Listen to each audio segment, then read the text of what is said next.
name is Kim Melnick, and we are meeting today with the Building Utilization Committee.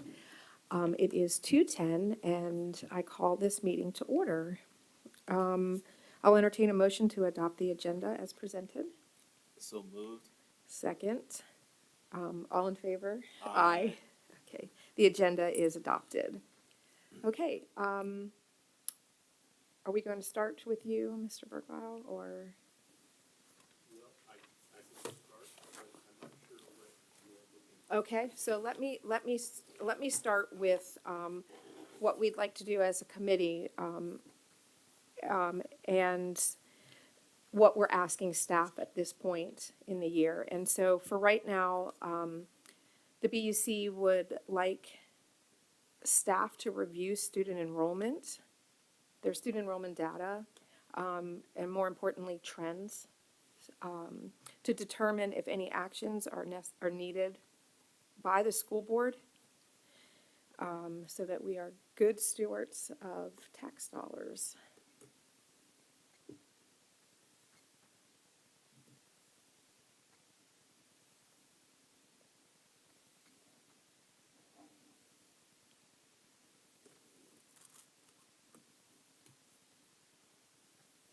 Okay. So, I think we need to go.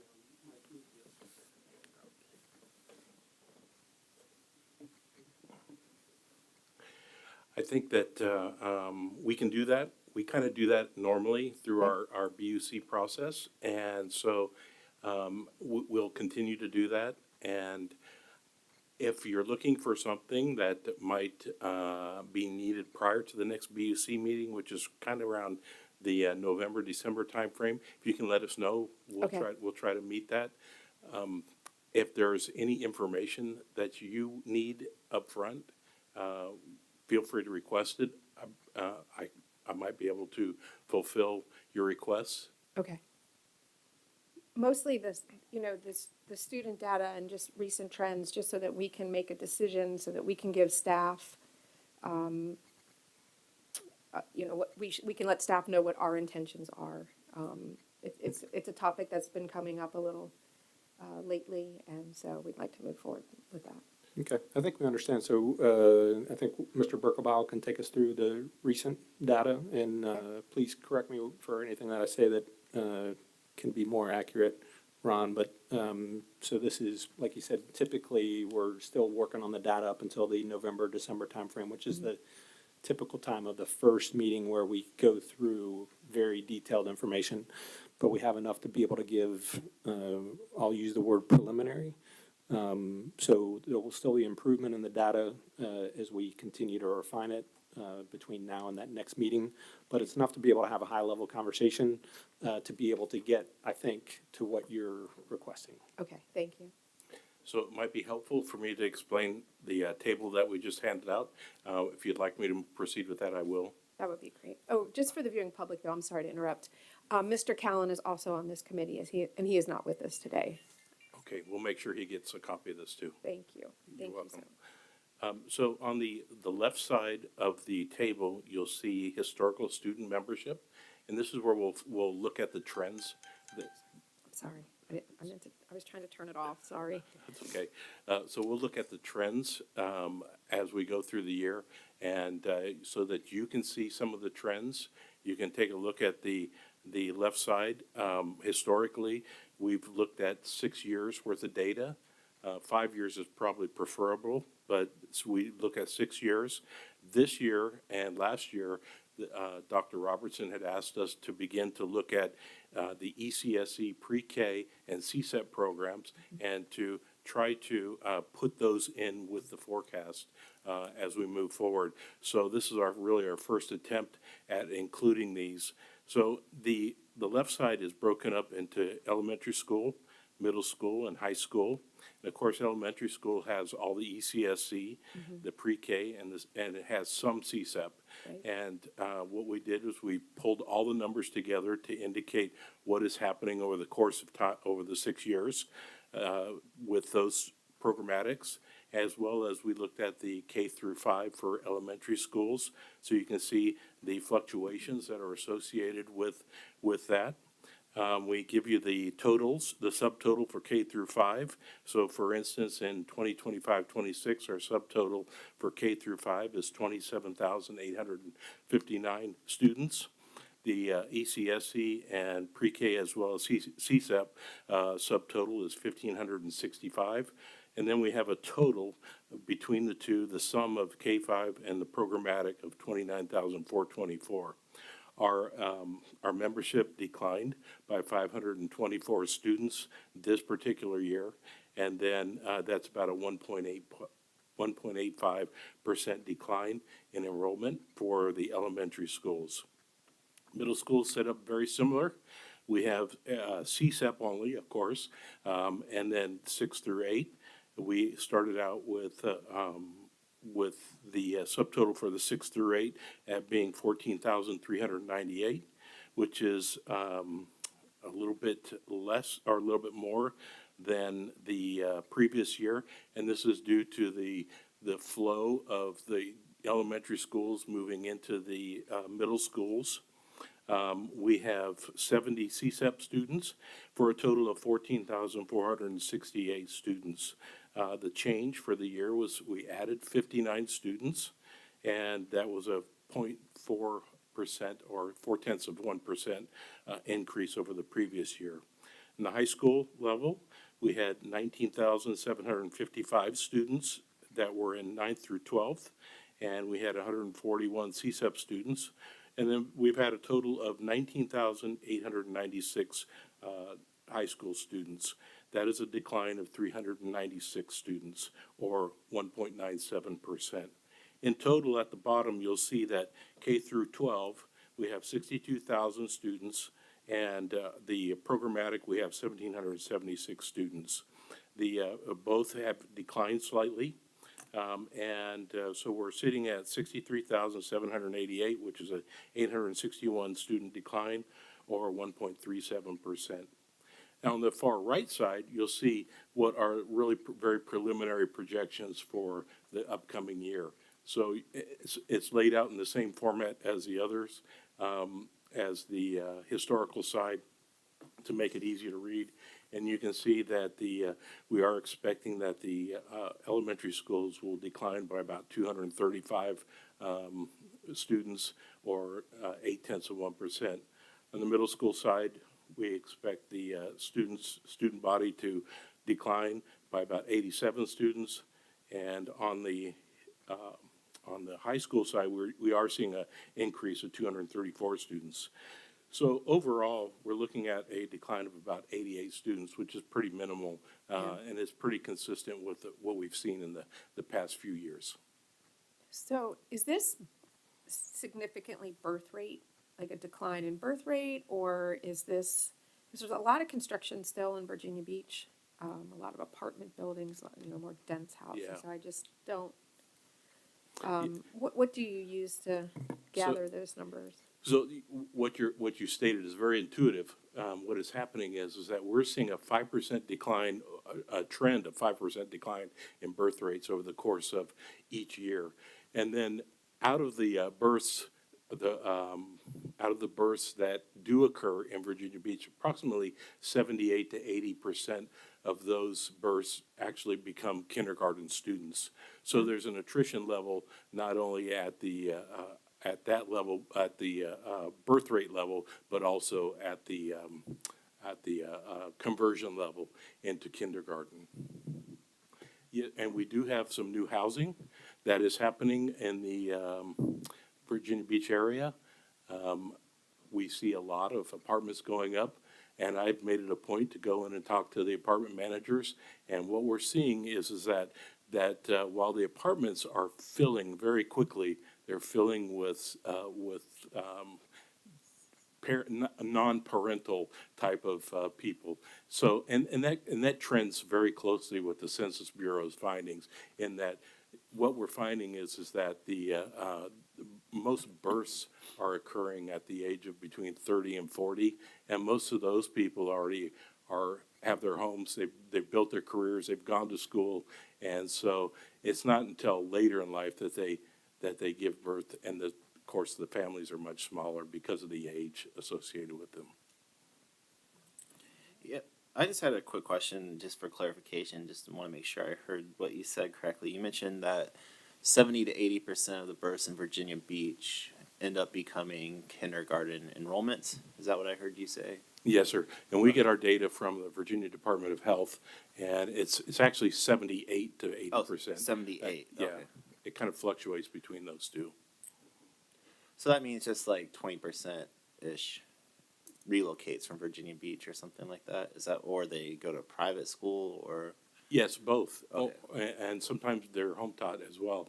So you've got that type of dynamic occurring throughout Virginia Beach every year, it seems like. Okay. Except for the COVID year. I will say, Yeah. COVID year was an exception. Yeah, I just thought that was interesting. I just wanted just to make sure I heard you correctly. And then I just have a clarification question on the table. And so I see how the numbers are working up and stacking up. So the total section on the division at the bottom, that's K through 12 plus the pre-K CSEP number, the 63,788. Yes, sir. That's the, That's the total. That's correct. okay. So that's K-12 and the pre-K. In the program, Okay. yeah, programmatic. Okay. I was just trying to make sure I understood. I mean, I know it kind of makes sense as I'm looking at it, but just trying to make sure I understood what everything was saying. What is the average enrollment in an elementary school? I don't have that answer. I've never really looked at that. Of course, you have the enrollment at different schools can vary. If you look at a Thorogood, you're looking at about 700 students. If you look at a Green Run, you're looking at about 350. So to take the average, I would imagine probably around 500, 450, 500. That's fair. So I was just trying in my mind to picture a decline of, and I know that's not, that's just not at the elementary level, but a decline of, what's that total? If I had my glasses on, it would help, but,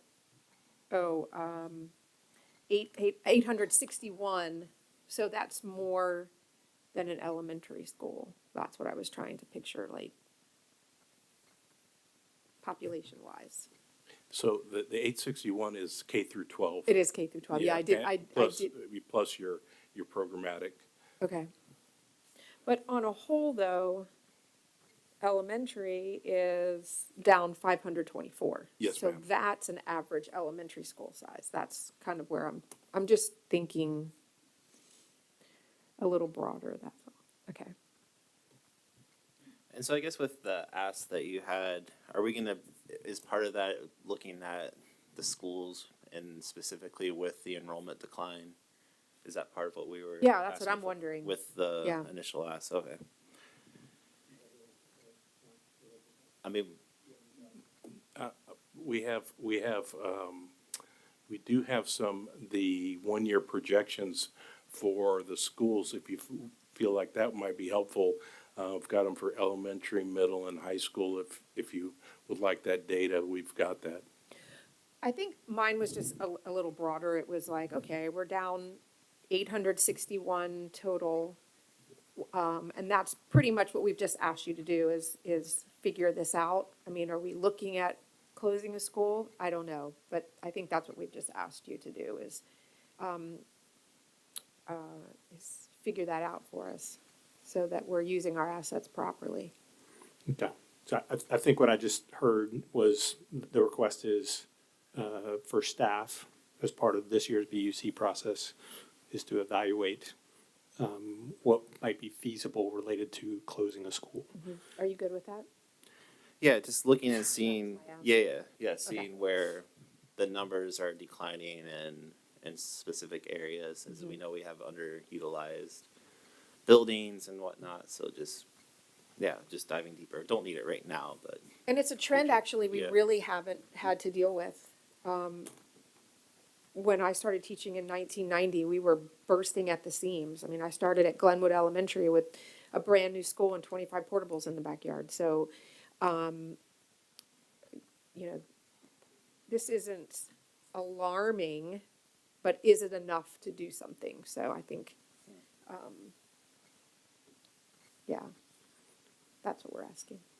If So you're we good. definitely have what we need to be able to follow that direction. Okay. So your questions, as Mr. Burkebile talked about, are spot on. And those are all the things when we go to that first meeting, when you talk about birth rates and what's the cause, and what do the projections look like. That's incredibly detailed at the Yeah. next meeting that you'll be able to get some more clarity, and we'll be able to go into a little bit more depth. Related to your request of, are we in a position to explore what the impacts would be for closing the school? We can absolutely do that. That won't be ready for the first meeting. We may have some high-level stuff related to that, but that's a fairly substantial task. So it'll likely be a follow-up meeting after that next BUC meeting, Okay. where we, staff share what we have been able to explore related to that and get any updated guidance from the Building Utilization Committee meeting. And then ultimately, there's a requirement for staff to report to the whole school board last meeting in March. So whatever we do in between those meetings, then we report out at that point in time. And obviously, that's an opportunity to be able to share broader with the board Okay, and get guidance for how to proceed. okay. And so, just so I understand correctly, when we see minus 861 from a budget standpoint, we lose that revenue, right? Like 861 times whatever we get from, all our different sort, was 16,000, I think. So I don't have my calculator out right this. I mean, I will in a second, but I think that's something just to be, as we were looking at this, seeing like minus 259, minus 861, multiplying that by, what we get per student and seeing deficit. I didn't realize it was 861 though. I'm like, dang, that's some math.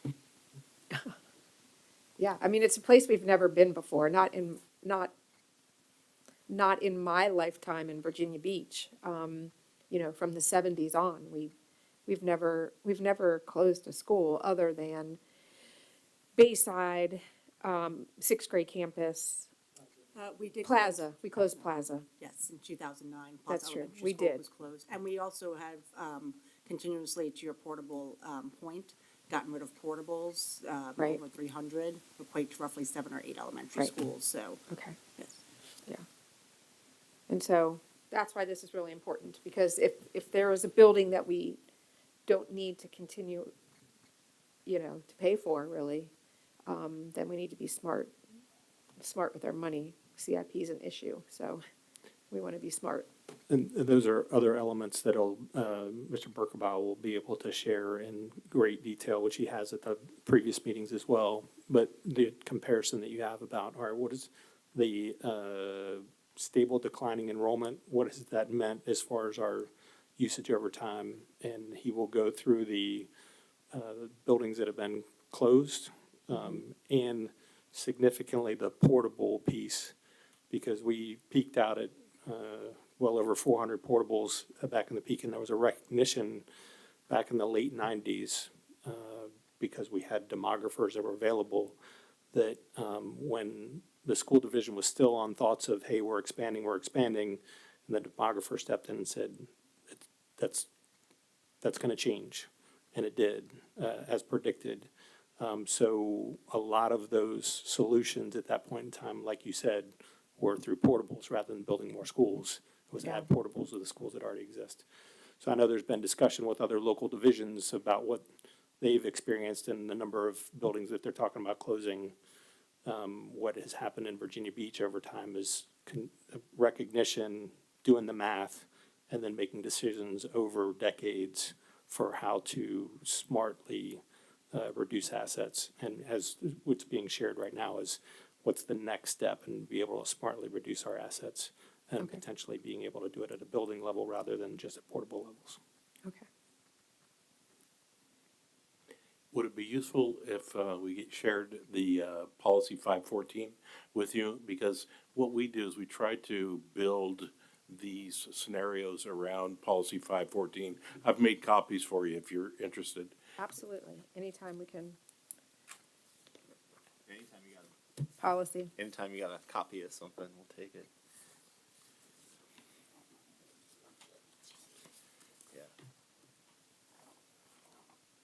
So what we'll do is we will use pretty much paragraph C3 pretty extensively to try to determine what the best route is to go here. And Okay. just to review what those are, and we use these during the rezoning of point of view as well, to optimize the capacities. We'll look at optimal capacity for the other schools that would be affected as you disperse the students around the area. We'll try to keep neighborhoods together. I think that will help with that.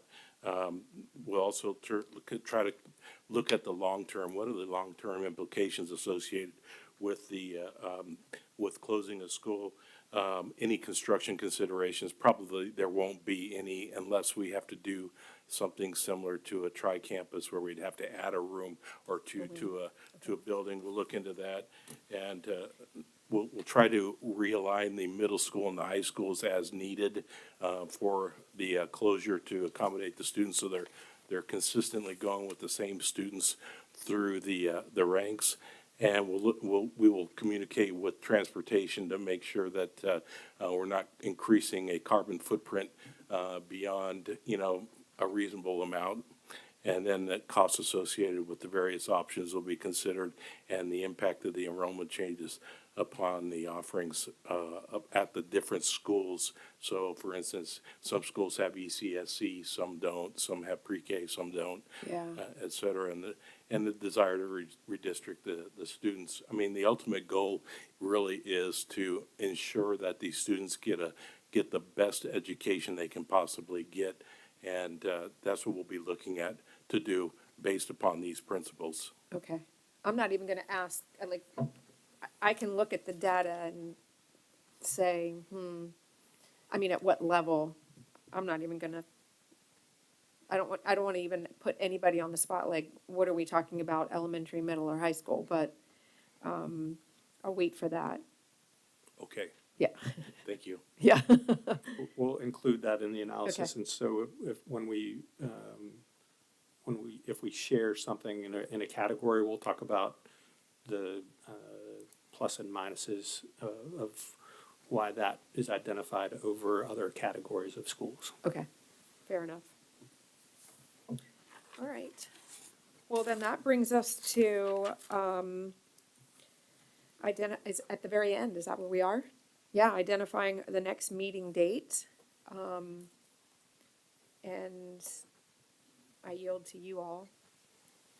What we typically do is when we get down to, get close to it, we'll send to the clerk the proposed dates, and then you all can tell us what's good for you, because we don't know when you're going to different places and doing different things, so we try to be accommodating. Okay, thank you. And based on the time needed for calculations, we're looking at end of November, beginning of December, is that correct? Right. yeah. Okay, all right. So that's fair we'll enough. propose dates through Regina to Okay. all of the members of the committee, and then see what's the best time frame to be able to make it happen. Okay, and again, just to repeat for the viewing public, so we're looking at the end of November, beginning of December for the next meeting, which, okay, yeah, perfect. Oh, I thought you were gonna say. Okay. And if any of the viewing public sees the agenda and sees that we skipped A, election of the BUC chair, I conducted this meeting only because I'm the oldest.